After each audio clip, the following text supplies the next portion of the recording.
Despite all the medical advances, the death rate still remains 100%. We are all very good at dying. My background kind of in the emergency department, I have some ICU experience as a nurse. I saw death in not what I would consider that ideal way. Is typically abrupt, chaotic, and not really how I would want to go. Today I kind of wanted to bring up another tough subject, death and dying. And Tiffany luckily has some good insight to maybe providing that stage of life a little bit better transition and make it a little bit more peaceful, kind of discuss dying with dignity, and help us go through what this process could be more gracefully than a chaotic emergency department. And so Tiffany's here today. Can you give us your background in what you've done in this kind of area? Yeah, sure. So I'll say it probably started back in 2011 when I moved back here to San Angelo from Abilene to work for Hospice of San Angelo.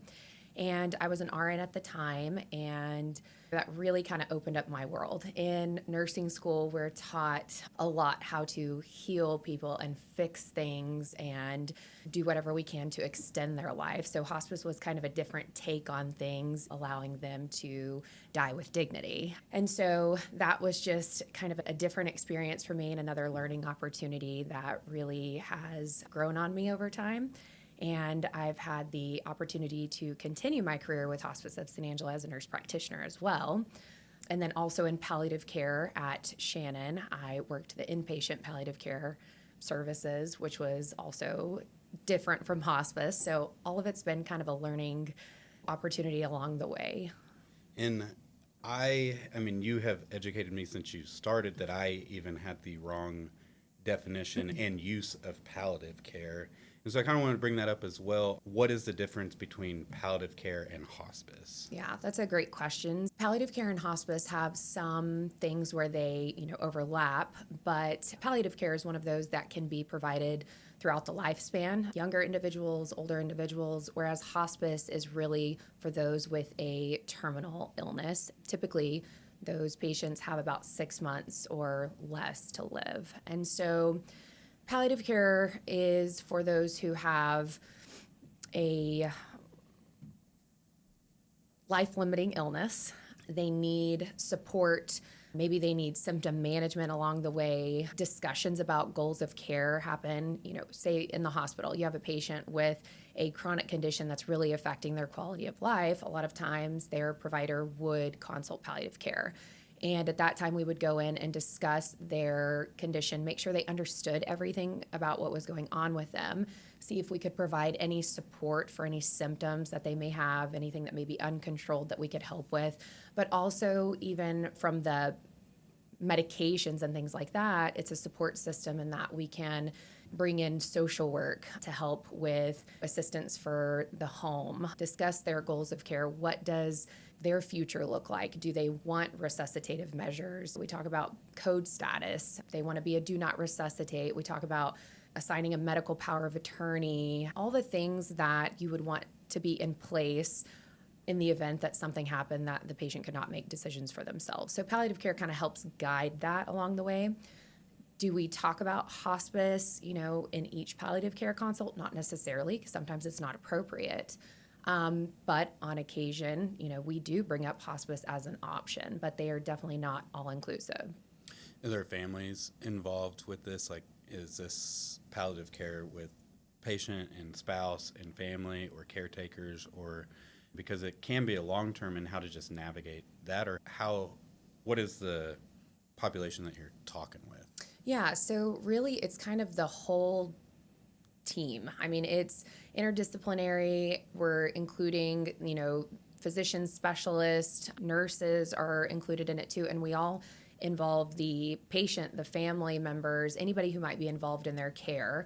But you're talking about patients with a cancer diagnosis, and maybe they're still looking for curative treatment. Maybe they are still wanting chemotherapy, radiation, and so those patients aren't appropriate for hospice. Hospice, essentially, like I said, is for those with a life-limiting illness with a prognosis of 6 months or less to live, but they are no longer wanting to seek aggressive treatment. Whereas palliative care, you can still seek curative treatment alongside. Yeah, the palliative care is not throwing in the towel yet.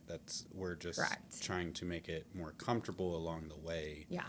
And so that's where I've inappropriately consulted palliative care in the past. Is like was basically a hospice consult, but I was thinking it was palliative care and hospice were basically synonymous. And so what advice to like clinicians would you say, when is the appropriate time to bring on palliative care versus hospice? There's really probably not an inappropriate time to bring on palliative care. I think you did fine, consulting palliative care at that point, because they can always help facilitate a hospice consult if needed. If the family's already made up their mind, and the patient, and, say it's the family if the patient can't make their own decisions. If they've already said, you know what, I don't want any aggressive measures, I just want to be comfortable, I want to go home and I want to be allowed to die as naturally and peacefully as I can, then that's when hospice really should get involved. Otherwise, a palliative care consult can help just facilitate whatever needs the patient and family may have. And I don't like to bring up payment and a lot of stuff, but it's just kind of how this is, structured a lot of times. So say like an Alzheimer's diagnosis. That's maybe about a 10-year deal or prognosis from diagnosis to death, and at 10 years, they may still be pretty functional. And would that be a time to bring in and maybe discuss the course of care? How often do you meet with them? And is that something that's reimbursed by insurance? So that's tough. Here in San Angelo, we don't have an outpatient palliative care program, so anything related to palliative care tends to happen in the hospital setting. Okay. So with that being said, though, you do have programs like Hospice of San Angelo. If, say, a patient's hospitalized and they get a hospice consult at the time, and the patient and family is like, I don't think we're quite ready for hospice, or maybe the patient doesn't meet criteria for hospice. So if the patient doesn't meet criteria for hospice at that time, or they're not ready for hospice services, then, for instance, Hospice of San Angelo has a program called Stepping Stones, which essentially they just kind of keep in touch with the patient and family. They don't provide any services necessarily at that point in time, but they may provide a phone call or just check in on occasion to see how things are going, if they can provide any support to them. And that way, whenever the patient and family are ready for hospice services, it's kind of a smoother transition. They've gotten to know the hospice agency and the people behind that service. So. And you mentioned the advanced directives and power of attorney, that kind of stuff. And I think that's pretty crucial to bring up way before that even can be a possibility, because one of the almost ethical dilemmas that we have in the emergency department is things are typically abrupt. Something happens, and then you have, sometimes it's even an obscure family member, revoke everything, want heroic measures, want everything done. And it's sometimes, I think TV will sometimes give a false hope on what can actually be done. And in real life, it's a lot more traumatic. If you're pushing on an old lady's chest, you're going to break basically every bone. Putting a tube down their throat, breathing for them, putting an arterial line, a central venous line, IO, or a needle into the bone if we can't get the stuff quickly.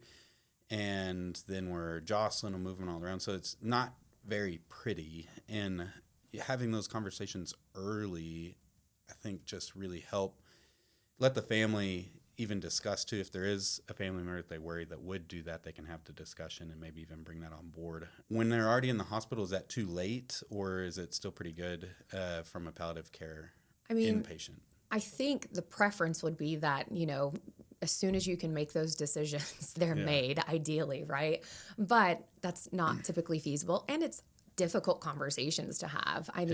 Having with my husband being like, this is what I want, that's hard when you feel great, you don't have any issues, but it's always better to be prepared and a lot easier to make those decisions when it comes down to it, or have a family member make those decisions, or a friend. And so, it's better to have them done as soon as you can. And typically your primary care provider can help with this. There's resources online, but particularly getting your medical power of attorney, I would say, is probably one of the most important advance directives you can have, mainly because that names whomever you want to make medical decisions for you in the event that you cannot make them yourself. So it's not that you go into the hospital and you have your medical power of attorney come in and demand that all these things happen to you whenever you can make decisions for yourself. That only takes effect whenever you can't make decisions for yourself or you don't have the capacity. So say you're intubated or unconscious or something, then they default to that medical power of attorney to make decisions for you until you are able to make those decisions yourself again. So that would probably be one of the most important documents to have. And then making sure that person knows what your wishes are as far as resuscitation goes. I mean, right now, both of us would probably be like, absolutely do everything in your power to save me. But also to an extent, I think it's important to know, just because we intubate and can do everything to keep you alive doesn't necessarily mean that's the best way to go for quality of life or what is life going to be like outside of that or on the other side of things. And it's tough to even set expectations for people, especially in that time. Like medicine is pretty cool. You can shove 5 milligrams of epinephrine in somebody, get a pulse back, but the studies show that those people still don't leave the hospital, much less neurologically intact. And that's the goal. You want to be able to leave with still be able to live your life and everything. And so it's hard whenever there's sometimes unrealistic expectations of what we can actually do.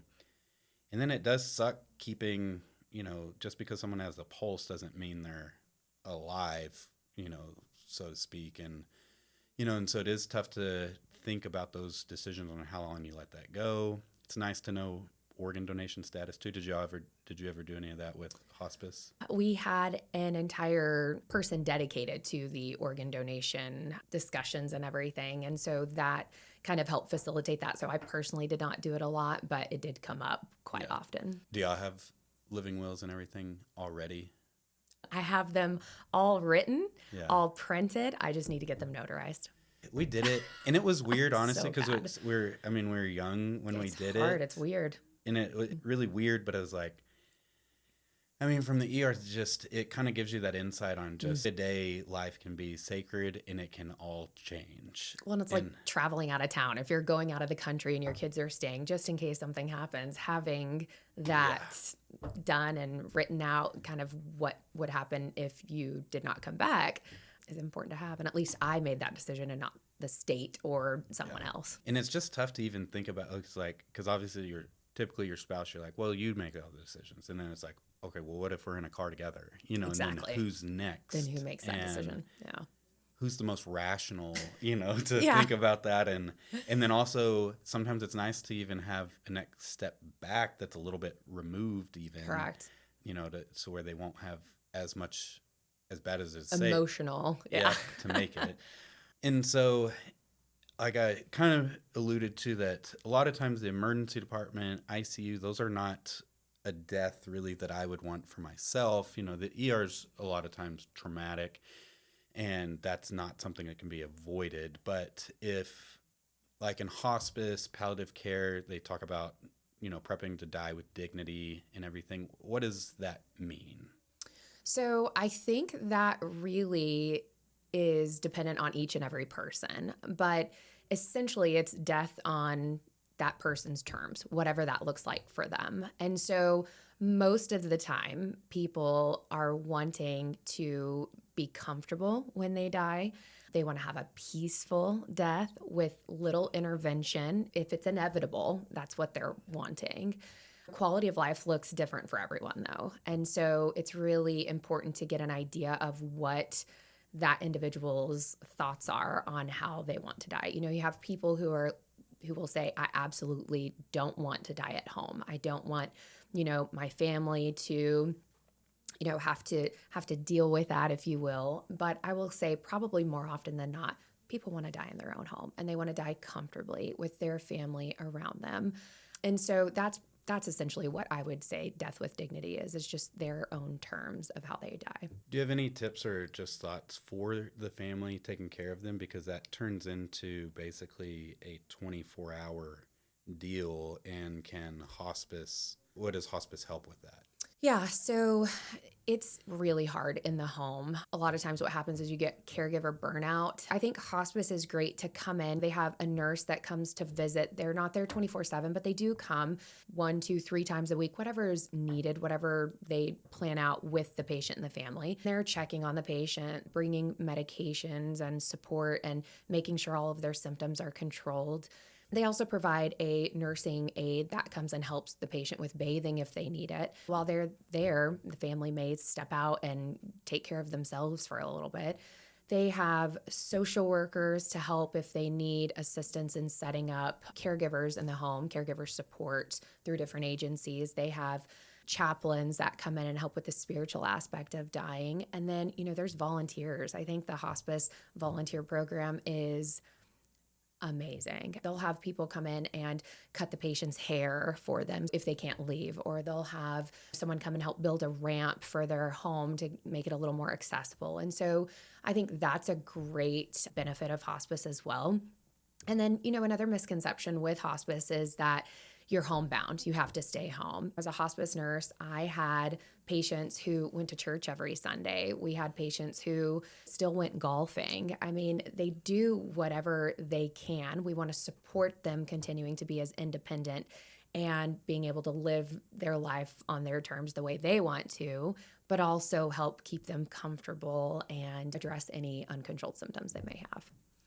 From a provider clinician standpoint, both maybe inpatient and outpatient, just kind of with history of family practice experience, what do you have any tips that would help either patients talk to their providers about palliative care or hospice, or the tips for the providers themselves to provide better care for these people in that stage of life? So I definitely think anytime you have a patient with a life-limiting illness, whether it be chronic heart disease, cancer, Anything neurologic? thank you, Alzheimer's and dementia, I mean, anything along those lines, I think it's appropriate to get a palliative care consult, especially if they're inpatient, just to discuss those goals of care. Again, that doesn't mean that you're recommending hospice, but just to discuss what that might look like, what they want in their future, what they see as their disease progresses.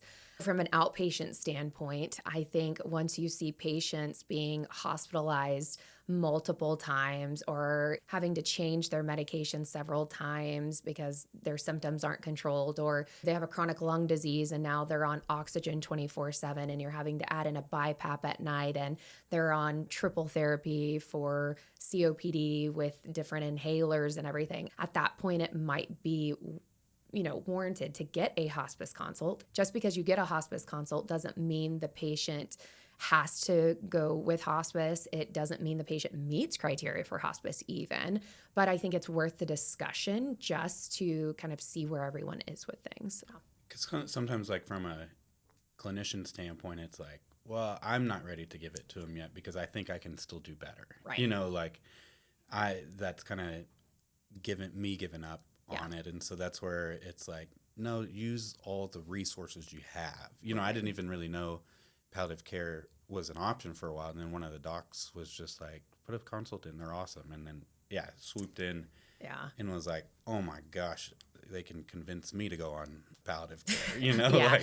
And I think it's hard because we're so trained in fixing and healing, and that's wonderful. That's what we want to do. But at the same time, we're missing that aspect of making someone comfortable and helping them die with dignity. I mean, it's important for them to have a comfortable, peaceful death just as much as it is for them to have a comfortable and peaceful life. And so I think it's important to, know when to consult hospice, know when to say, okay, they're having poor quality of life at this time with all of their hospitalizations, and they're falling a lot, and they're taking a million medications, and they're having these side effects and these symptoms, and things are not getting better. They continue to progressively get worse. What can we do to stop that progression and see if we can focus more on making them comfortable? So it does seem like it would be even better to be better utilized, just even like at a cancer diagnosis. And that doesn't mean, again, we're throwing in the towel that you're going to die from cancer, but it would just be another support person that's not the oncologist that is so treatment focused. It's not, just everybody on the team that is like, we're going to do this, we're going to do this, we're going to give you meds for this. It's just almost like, hey, are you comfortable? Just Right. checking in with the patient, the caregivers, that kind of stuff. It'd be nice just maybe it will come around a little bit more, be more available, just in those cases as another member of the interdisciplinary team to make it a little easier. Yeah. And it's still just, even talking about this, it's hard for me to differentiate palliative care and hospice and when one starts and ends. Yeah. And it is confusing. So, the best way to probably differentiate is that palliative care is comfort care for those still seeking curative treatment, whereas hospice is comfort care for those who are no longer seeking curative treatment and have a prognosis of 6 months or less. Okay. That is a hospice Medicare criteria, is to have a prognosis of 6 months or less. And I say Medicare criteria because that's essentially what we use in hospice to see if someone's eligible for hospice. And so, with that being said, and I go back to Hospice of San Angelo because that's what I know. But hospice is a Medicare benefit. So, hospice does not cost a patient anything out of pocket. Now, if the patient has private insurance, say they're not Medicare eligible at that point, they have Medicaid, they don't have insurance. If they do have insurance, then hospice will bill the insurance company, but say they don't pay for anything. Hospice of San Angelo is a nonprofit organization, so they still do not bill the patient. So if the patient doesn't have insurance, they're still not going to get a bill from Hospice of San Angelo. So, and I say them because I know them, but that's kind of the way they work, being a nonprofit organization. What does the conversation look like if, say, I did consult somebody or put a consult in for somebody and they didn't know? Like, oh, this is the palliative care team coming in. What does that conversation look like, whether it's palliative care or hospice? Hospice is a little different. Yeah, so when that conversation occurs, it is a lot of times differentiating between hospice and palliative care. We really lay the foundation of what palliative care is, and essentially that we want to make sure they understand everything that is going on with them and with their illness, because you'd be surprised a lot of times patients don't really understand their illness or what it looks like as it progresses. And so it's a lot of in-depth physiological definitions and explanations of what's going on. And then we talk about symptoms. Are you having any symptoms? Where would you like to see improvement? We talk about support system. Do they need spiritual support, support at home? We talk advanced directives every single time. Even if they have them in place, we want to confirm that that's what they want. We want to confirm those, we can change those in the hospital if need be. And so we talk code status a lot, just again, so we know what they want in the event that something did happen. And if it's appropriate, we'll bring up hospice. And sometimes we bring it up just to say, hey, as things progress, this may be something you want to consider. It's never, hey, we're trying to force you to do hospice, because it's really a personal decision for everyone. A lot of times it's just going to take building rapport with that patient and family in the beginning, just so they know that we're there to support them, not to coerce them to do anything in particular that we think is best for them. It's what they think and feel is best for them. Is there any specific verbiage that you avoid or purposely say? Like, I've had to be the one to deliver news at times, your family member has died. And I specifically will say die to show that there was no chance, like, oh, we still may be getting back, we're still working. It's like, no, this was the end. We stopped all resuscitative efforts. And I purposely use that verbiage to show that. And that's kind of tough. It's tough. That conversation is tough every time. But is there any verbiage when discussing it prior that I should use or shouldn't use? I think, again, you kind of have to read the room. I think it's important to know the family you're dealing with and see how they would need it delivered. More often than not, they're going to need it to be very clear, especially if they are in your situation in the ER specifically. Most of the time, those patients are there because of a traumatic event, they're not expecting them to die. They're expecting you to save them. And so I think it's important to be very clear with what happened. We typically will prepare the family and say, absolutely everything was done that could be done, but unfortunately your loved one has died. We did everything. So it's kind of tough to deliver that message a lot of the times. It is just overall such a tough conversation with anything related. And this is even for me who has I've seen a lot of death. I've talked about a lot of it before, and it's still just talk about it. Just tough to talk about, but it is worth bringing up at times if you don't know what your family's wishes are, what your loved ones want, who would they want around, who they don't want around, just to make it as personable as possible. But I do think it's worth having the conversations with people. Yeah, absolutely. I think it's important to, one, you have to think about what you would want, which is tough to do. I don't know if it's tougher to think about it when you don't have a life-limiting illness or if it's tougher when you do. I'm not really sure. But I think it's important to really consider what you would want as things progress. And it's important to discern who you want making decisions for you if you can't. And then it's important to let those people know, because writing it down or knowing in your mind and then letting someone know that are two different things. And it's really important to choose your medical power of attorney carefully, because they do have the, if you do become incapacitated, they do have the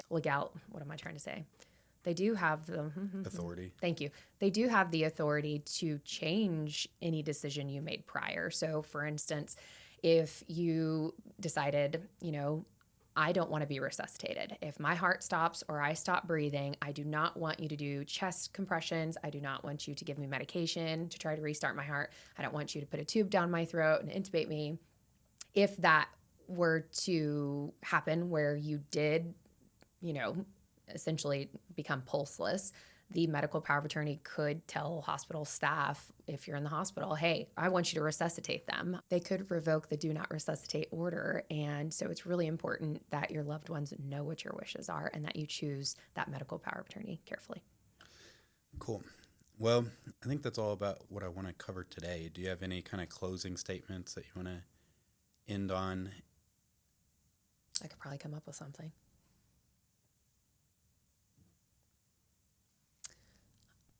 I think overall, it's important to know that you have the resource of palliative care or hospice, even if it's just, comes to light, hey, this may be something we need to discuss. I think it's important to ask your primary care provider about a consultation, just to have that discussion so that you know what your options are when it comes time to have to decide that.